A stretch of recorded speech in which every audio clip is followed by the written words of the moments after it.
Maduro na Venezuela está perdendo o poder.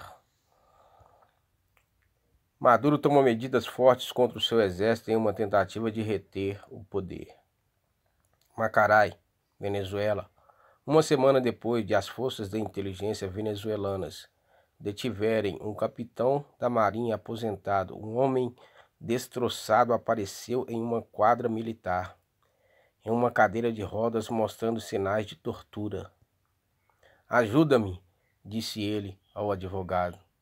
O capitão Rafael Acosta morreu naquele dia.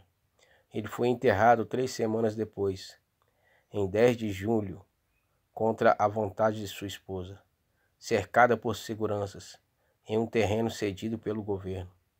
Os 5 membros da família que puderam comparecer não puderam ver o corpo, que estava embrulhado em um plástico marrom. O capitão Acosta sofreu traumatismo contuso e eletrocução, segundo vazou partes de seu relatório de autópsia. E o governo admite que força excessiva foi usada contra ele.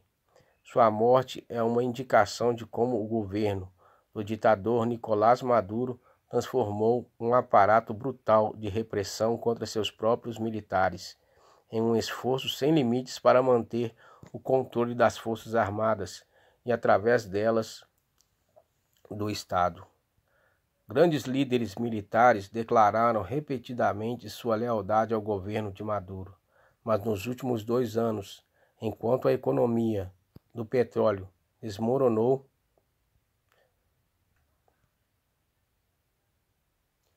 e a maioria dos venezuelanos ficou sem comida e remédios suficientes, facções dentro das forças de segurança fizeram pelo menos 5 tentativas de derrubar ou assassinar o presidente. O governo alega ter frustrado pelo menos uma dúzia de outras parcelas nesse período, incluindo um plano no qual o capitão Acosta e outros 5 detentos foram acusados de participar. A mídia estatal venezuelana chama a corrente de ameaças reais e imaginárias de um golpe contínuo. O Maduro, Partido Socialista, está se voltando para essa mentalidade de cerco para justificar vigilância onipresente, detenções arbitrárias e tortura de supostos inimigos, incluindo aqueles dentro das 160 mil forças armadas da Venezuela, de acordo com as Nações Unidas, os defensores de direitos humanos e famílias das vítimas. O abuso de oficiais militares cresceu porque eles representam uma ameaça real ao governo de Maduro, disse o general Manuel Christopher Figueira, ex-chefe de inteligência da Venezuela, que desertou em abril e falou dos Estados Unidos.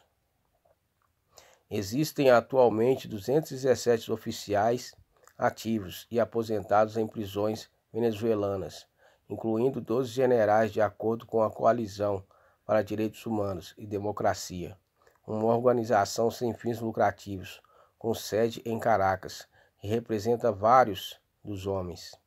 A coalizão documentou 250 casos de tortura cometidos por forças de segurança venezuelanas contra oficiais militares, suas famílias e ativistas da oposição desde 2017. Muitas das vítimas passaram anos na cadeia sem julgamento. Poucos foram condenados por crimes e a maioria ainda não foi acusada, segundo a organização. Quanto mais fraco o governo, mais forte é a tortura contra as pessoas que consideram perigosa, disse Ana Leonor Acosta, advogada da coalizão. A senhora Acosta não é parente do capitão Acosta. Esses abusos foram trazidos à atenção internacional no mês passado, quando Michelle Bachelet, comissária de Direitos Humanos da Organização das Nações Unidas, publicou um relatório contundente, segundo o qual o governo venezuelano sujeitou prisioneiros considerados opositores políticos a choques elétricos, sufocamentos de sacos de plástico, transporte de água, espancamentos e violência sexual, privação de água e comida. posições de estresse e exposição a temperaturas extremas. É lamentável essa situação que está acontecendo na Venezuela, mas no momento certo o Maduro com certeza vai cair e seu fim não vai ser nada bom. Desde que Maduro assumiu o cargo, a Venezuela perdeu 2/3 de seu produto interno bruto. Segundo o Fundo Monetário Internacional, as condições pioraram depois que a administração Trump, irritada com a retórica e a tática repressiva de Maduro, apoiou a oposição e impôs sanções que paralisaram a indústria do petróleo.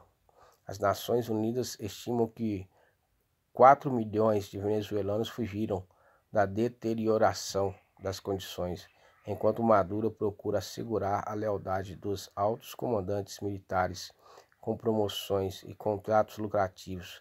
Os oficiais de nível médio e baixo e suas famílias são cada vez mais afetados pela crise. Isso os deixa inquietos. A fome chegou ao quartel e as fileiras militares estavam infestadas de dissidência, disse o advogado da Costa.